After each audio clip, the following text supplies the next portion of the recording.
Hello hi বন্ধুরা, আজকে share করবো তোমাদের সাথে তাল দিয়ে এক দারুণ সুস্বাদু পিঠের খেতেও যেমনি টেস্টি হয় হয়ে যায় সেরকম স্টোর করেও রাখা যায়। পরিমাণ মতন একটি তাল সহজেই তালটাকে বেশ ছাড়িয়ে নিতে হবে।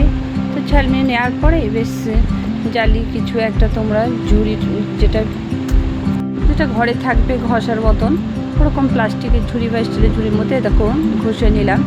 তো ঝুড়ির মধ্যে আমি ওটাকে বেশ ভালো করে ওটা ঘষে নিয়েছি আর ওইটাকে বাল্বটাকে দেখো বের করে নিয়েছি, কত সুন্দর লাগছে, একটাও রেশাও থাকবে না এর মধ্যে। তো তারপরে নিয়ে নিতে হবে পরিমাণ মতন। এদিকে দিয়ে দিচ্ছি আমি 150 গ্রাম ময়দা আর 150 গ্রাম দিয়ে দেবো সুজি আর দিয়ে দিতে হবে 150 গ্রাম চিনি দেওয়ার পরে তোমরা মিষ্টিটা তোমাদের মতন করে আন্দাজ দেখে নেবে। তো তালটা বেশি মিষ্টি হলে অতটা লাগে না, তো তালটা একটু বেশি তেত করতে হলে ওটা বেশি চিনিটা লাগবে। আর দিয়ে দিলাম নারকেলটা, পুরানো নারকেল তোমরা দিতে পারো, টাটকা নারকেলকে কুড়িয়ে। তো এখানে আমি শুকনো নারকেল ইউজ করেছি। আর দিয়ে দিয়েছি 150 গ্রাম থেকে 100 গ্রাম এদিকে দিয়ে দিচ্ছি গুঁড়ো দুধ। তো সমস্ত ভালো করে আর সামান্য সাদা তেল দেওয়ার পরে ওটাকে ভালো করে মেখে নিতে হবে। আর মেখে নেওয়ার পরে ওটাকে বেশ দেখো হাতে তেল নেওয়ার পরে ওটাকে বেশ শেপ দিয়ে দিয়েছি। আমি একটা চিমিচ দিয়ে ডেকোরেশন করেছি, লাগছে দেখো এই ডিজাইনটাও। তো তোমরা তোমাদের মতন করে ডিজাইন দিতে পারো। তো ভালো করে সবগুলোকে আমি করে নিলাম।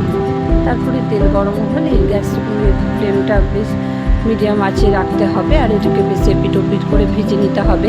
গ্যাসের ফ্লেম বাড়ানো যাবে না, নইলে ভিতর থেকে কাঁচা থেকে যাবে। তারপরে এইদিকে ভাজা হয়ে গেছে, তারপরে নিয়ে নিলাম এদিকে 150 গ্রাম আমি চিনি। তো 1 কাপ চিনি নিয়ে নিয়েছি, এদিকে 1 কাপ জল। তো সিমে আছে এটাকে বেশ চিনির সিরার মতন করে নেব।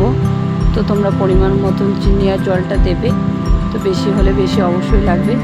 তারপরে এগুলোকে একে একে মিষ্টি সিরার মধ্যে ডুবিয়ে দেবো।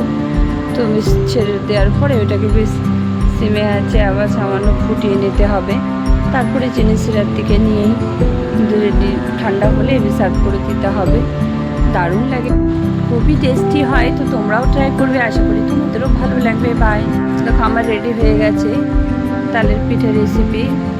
এইভাবে বানালে খুবই দারুণ লাগে এবং আমাদের লাড্ডু সোনারও খুবই ফেভারিট একটা রেসিপি। তোমরা জানো তালের সিজনে এরকম রেসিপি স্টোর করে বানিয়ে লাড্ডু সোনাকেও দেওয়া যায়। সিরার থেকে উঠিয়ে নিয়ে দিতে হবে বা স্টোর করে রাখতে হবে। বাই।